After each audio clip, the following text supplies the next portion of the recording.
Hi, we introduce a new method to segment objects in Radiance fields. As shown by these clips, a user can scribble on objects from different viewpoints. The user has the freedom to make positive strokes and negative strokes to add or remove objects from the scene. Our method is extremely fast, which makes the segmentation process highly interactive. In the left video, we show the segmentation of the wooden tabletop in the garden scene.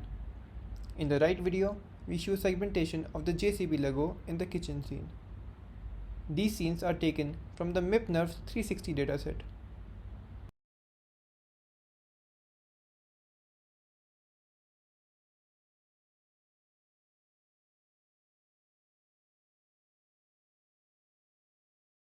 The underlying Radiance field representation that we use is TensoRF.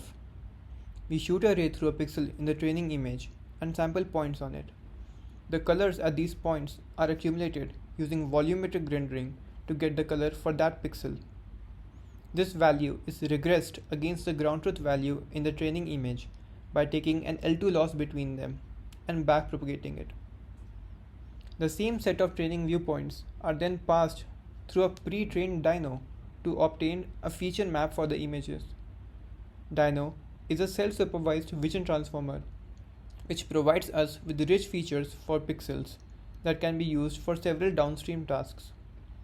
These dyno features are stored in another TensoRF grid.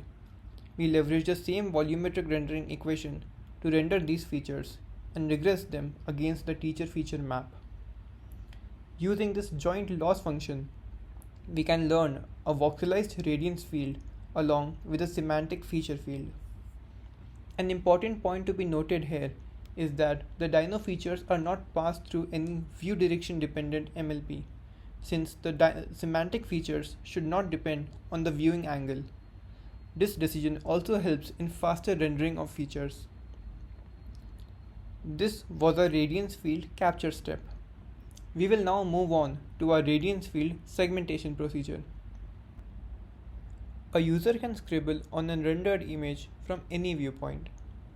We render the dyno features for the same viewpoint and collect the pixel features corresponding to the user's brushstrokes.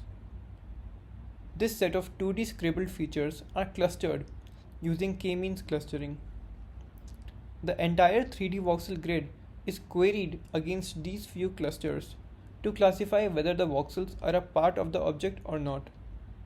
We use a tight threshold for this classification to get only the voxels that we are sure of. This is dubbed as the high confidence region. Naturally, the object may have jagged or incomplete boundaries. We use a spatio-semantic search to grow this region iteratively until the desired object is carved out entirely. The steps in our radiance field segmentation process are highly optimized and parallelized to make the process fast and extremely interactive. These are our segmentation results on two unbounded 360-degree scenes. Notice the accurate segmentation of the thin strands around a flower in the flower pot. This is possible due to the region growing using bilateral search. The ability to perform segmentation in radiance fields opens up a variety of editing capabilities. For example, we can set the density values to be 0 in the segmented region to remove the object. Here, we remove the flower pot sitting on top of the table. Notice how the reflection still remains. We can also bring in other segmented objects in our radiance field. Here, we bring in the JCB Lego and place it at the pot's position. Additionally, we can also selectively edit the appearance of segmented objects. We demonstrate this by applying style transfer on the JCB Lego.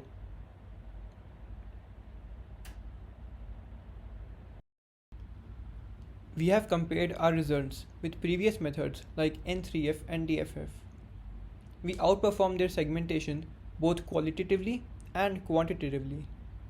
In the first scene, upon attempting to segment just the chess table, the previous method brings in the chair as well. In the second scene, the previous method cannot accurately segment the shoes, Notice how we can segment both the sole and the shoelaces of the shoe. The third scene is also a challenging scene, since the object is at the corner of the scene and has reflections as well. Our method outperforms the previous method by a huge margin, even though the result is not very accurate. Please check out our project page for a variety of results. We have open sourced our code along with the GUI tool. We have released a dataset containing LLFF and 360-degree scenes with their 2D masks and 3D masks. Thank you.